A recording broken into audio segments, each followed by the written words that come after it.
As high as I can go is that. So if I were to squat, it's the only place I want to go. What's up? 筋肉翻訳です。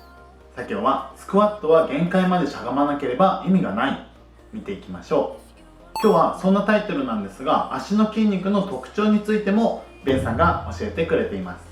スクワットの時にしゃがみすぎてしまうと腰が丸まってしまって腰に負担が来てしまうんですね。なのでこうならないようなところまでしゃがむっていうのが定説ですね。ベンさんはどんな意見を話してくれるのでしょうか。早速見ていきましょう。どうぞ。All right, quick, everybody go get their broomstick, because I'm going to show you guys how to use the broomstick for exercise. Just kidding, but I have it actually for balance because this is really important. So if you're going to train your legs, how deep should you go? Is it necessary to go, ass to ankles or ass to grass or whatever you want to call it? And the answer is it depends. The answer is depends on what your specific goal is. And for people looking for optimal quad development or optimal glute output, I actually suggest not going all the way down all the time. And here's why. You want to go to where your body can actively control. So what can I actively control? How do I test that? And the reason I have this broomstick is just so I can actually use it for balance. So I'm going to literally just stand up really, really tall, push my feet into the ground so I'm standing really tall, use the stick and actually pull up as high as I can go is that. So if I were to squat, it's the only place I want to go. For me to go any lower, what has to happen? My spine needs to rotate. So that's why you see a lot of people do the butt wink, right? They're going to go below that. That's my active range. So when I squat or when I leg press or when I hack squat, that's as low as I go to maintain tension here. Because if you can imagine, if I'm going any lower, all that's happening is my pelvis rotates. Nothing actually changes at the musculature here because that's as far as I can physically go. If I go any further, either I'm going to be tearing something or hurting something, or my pelvis is going to rotate, putting additional stress on my lower back.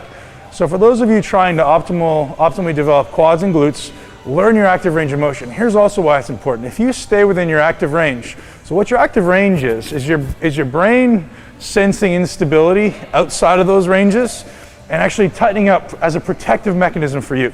So if you start going outside of those ranges, your brain's going to say, oh boy, we need to be extra tight to keep safe. So probably not going to be good for increasing mobility, increasing development, or increasing your ability to go outside of it. So what we actually do is we'll actually try to do some type of activation movements, something like this. So if I get to this position, I might just push into it, or maybe I'll just try to pull up and extend my quad there. So by giving my brain stability, my brain is going to say, hey, I can increase mobility. When your brain, the analogy I always use is when you walk on ice, I've heard this from Greg Roscoff, the MIT creator, when you walk on ice, what happens? Your body tightens up because it senses instability. So if your body senses instability somewhere as a protective mechanism, it's going to tighten up. That's why you lack range of motion in places. That's why most people have such tight hamstrings. It has nothing to do with your hamstrings. It has to do with your inability to shorten your quads. So if you can actually shorten your quads and get them, and now remember, shortening your quads is hip flexion and knee extension at the same time. That. If you can actually extend your knee while you're in hip flexion, I guarantee you'll never have tight hamstrings. For those of you that try that at home and you start doing stuff like this, guess what? It's not your hamstrings that are tight and need to be stretched. It's the fact that you have weak quads. So get after it, get your quads short, and test out active range as often as possible. さあ、いかがでしたでしょうか。どこまでしゃがむかは目的次第。直立で足を上げられる範囲がアクティブレンジ。アクティブレンジを超えると腰を痛める。とのことでした。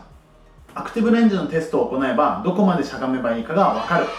これは初心者の方や自分がどこまでしゃがめばいいかわからない人にとってはとてもいい方法ですね。しゃがむことに関して言うと足首の可動性も出てきます。例えば先ほどのテストで太ももと床が平行になるぐらいまでしゃがめるとなったとしても足首の可動性が十分でなければ途中で引っかかってそこまでしゃがめなくなってしまいます。そういった場合は足首の可動性を増やすエクササイズも必要ですが、かかとの下に薄いプレートを入れてあげると足首がそこまで曲がらなくてもしゃがめるようになります。こういった形でも対応できますね。スクワットにはコアなどたくさんの要素が詰まっている中、今日はどこまでしゃがめるかの目安でした。大腿四頭筋のストレッチはこんな感じで股関節から伸ばすことが大切です。この動画内でより細かく大腿四頭筋のストレッチを説明しているので見てみてください。今回の感想、コメント欄で教えてください。動画のリクエスト、チチャンネル登録お待ちしてます。ではまた。